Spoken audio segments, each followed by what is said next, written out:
This is the first time this is ever happening. It's really exciting. It was something special. These kids are amazing. They're really smart. They're really confident. They believe in themselves.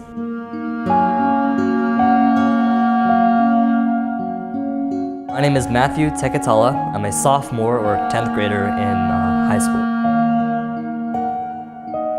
Kids had this great attitude about them. They were really friendly with me, you know. I thought that there would be some kind of barrier between me and them. Like, I was from another country, I was a little older, but as it turns out, no, they were really comfortable with me.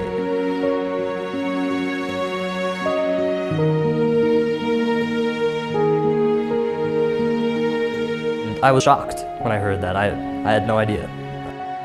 All of the children, the 100 of them at this school, they were HIV positive.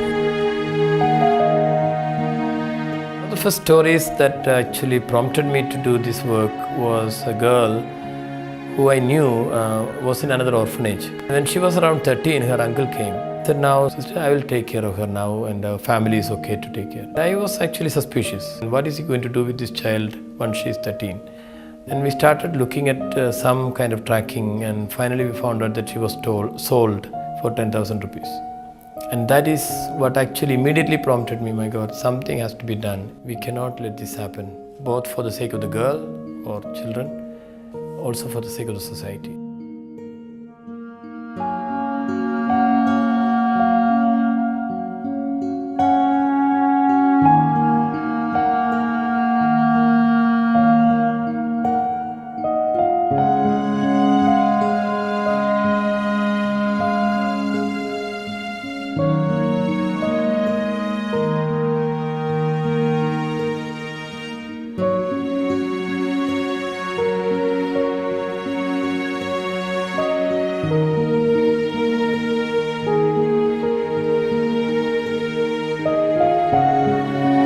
The people went to Mumbai working, and when they were found with HIV, they came back. The families didn't want them, so they had really no place to go.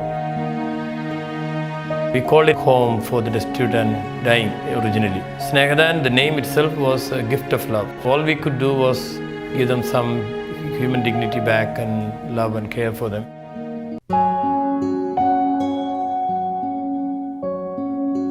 We started getting women as well the next year, 98 onwards. When they came and died because there was no treatment, the children were left behind. So in 2001, we opened a home for children, a home where they could have love and care again. We knew they would die by the age of 11, 12. So until then, we loved them.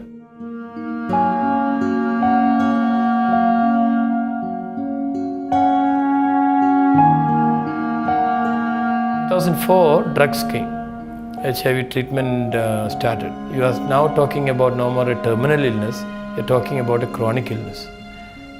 With the drugs now they can live very long and almost normal life. Always wondering what's the point in just giving drugs to the children when you are not looking at their future. You really have to build also and have some kind of dream and vision. So that's when we started focusing on the holistic kind of development of the children. Primarily, we wanted the children to be children, grow to become normal adults.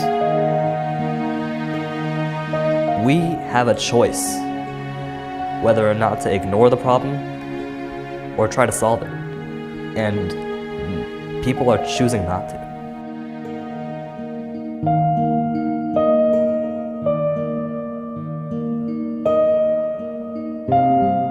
Snehagram is a village in Tamil Nadu. It's going to be a school, a higher level education school, and a village, all in one.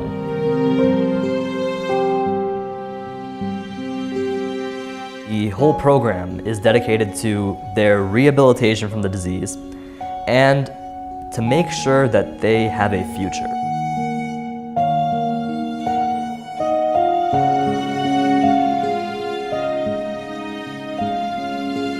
Government of India still do not take these children with HIV as a major group. Honestly, there is no program for the future of children. They're all giving drugs. That's what they focus on. Not more than that. I really took some time into considering it, reflecting on how could no one think of giving these kids a future? And then I realized that people don't think they have a future. So I try.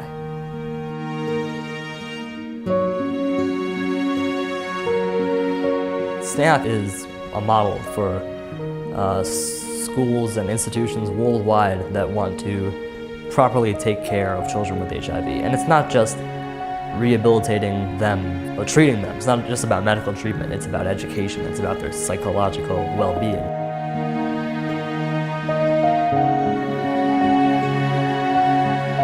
The main reasons I started this program was also because the trafficking issue in these children. Because they are the most vulnerable group now. And there is also this presumption that these are children of sex workers and so on. They are actually not.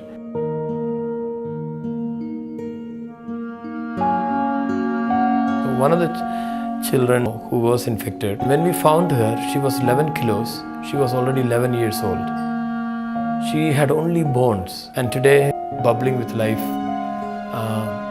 really like a miracle. And we have so many miracles, but this was one of those miracles where doctors never thought she would come back to life. And I think that's what we give her. And interestingly, when she came to us, she said, I want to live. So there are so many children who really want to live, but the relatives, families, they feel they are a burden. They honestly feel it's better that these children die early than to see them grow older and suffer. It was revolutionary, the whole project. It's small beginnings right now, but I can see the future.